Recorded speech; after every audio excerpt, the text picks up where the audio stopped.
இதையெல்லாம் தாண்டி வெட்கப்படக்கூடிய ஒன்று, மகாத்மா காந்தி அவர்களுடைய பெயரை எடுத்திருக்கிறீர்கள். மகாத்மா காந்தி ஊரக வேலை வாய்ப்பு உறுதி திட்டம் வேலை கேட்பவர்களுக்கு வேலை தரக்கூடிய ஒன்றாக ஒரு திட்டமாக அது இருந்தது. இப்பொழுது இந்த மசோதா அதிகாரத்தை கொண்டு போய் ஒன்றிய அரசாங்கத்தின் கையிலே குவிக்கக்கூடிய ஒரு மசோதாவாக மாற்றப்பட்டிருக்கிறது. 2005 திட்டத்தை கொண்டு வந்தீங்க.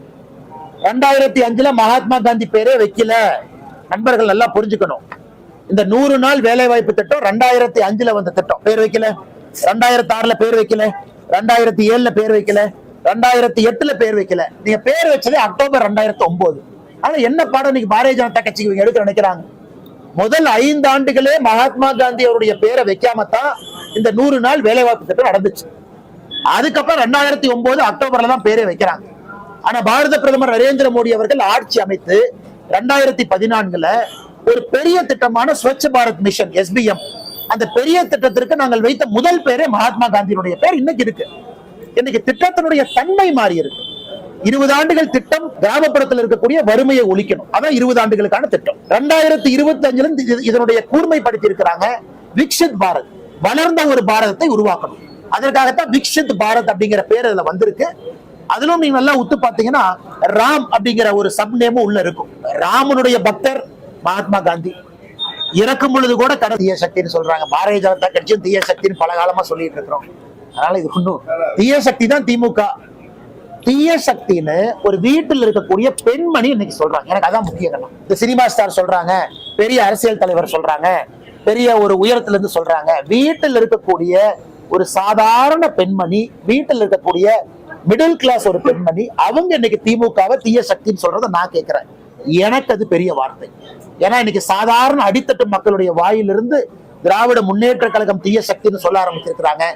அது வாக்கு பெட்டியில EVM மிஷின்ல அது மாறும்.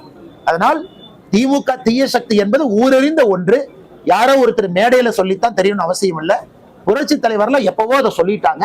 தீய சக்தி என்கின்ற வார்த்தை அது திராவிட முன்னேற்ற கழகத்தினுடைய அடையாளம். அதுல எந்த மாற்று கருத்து இல்லைங்க. தமிழகத்தில் இந்த சட்டவிரோதமாக கனிம வள கடத்தல் அதிகமாக காணப்படுது. நீதிமன்றமே அது அரசியல் பலமும் ஆள் பலமும் ஆனா இன்னைக்கு கனிம வளத்தின் மூலமாக அரசுக்கு வரக்கூடிய வருமானம் என்பது லெஸ் தென் 100 crore. இதான் பட்ஜெட் டாக்குமெண்ட்ல அண்ணன் தங்கம் தென்னரசு அவர் போடக்கூடிய பட்ஜெட் எடுத்து படிச்சு பாருங்க.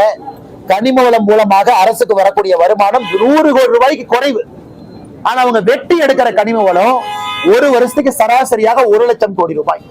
கேரளாக்கார எவ்வளவு விவரம் பாருங்க. அவங்க ஊர்ல மண்ணே விட மாட்டோம். இந்த இன்வெஸ்ட் தமிழ்நாட்டுல நம்ம TRB ராஜான்னு பெருமையா சொல்றாரு.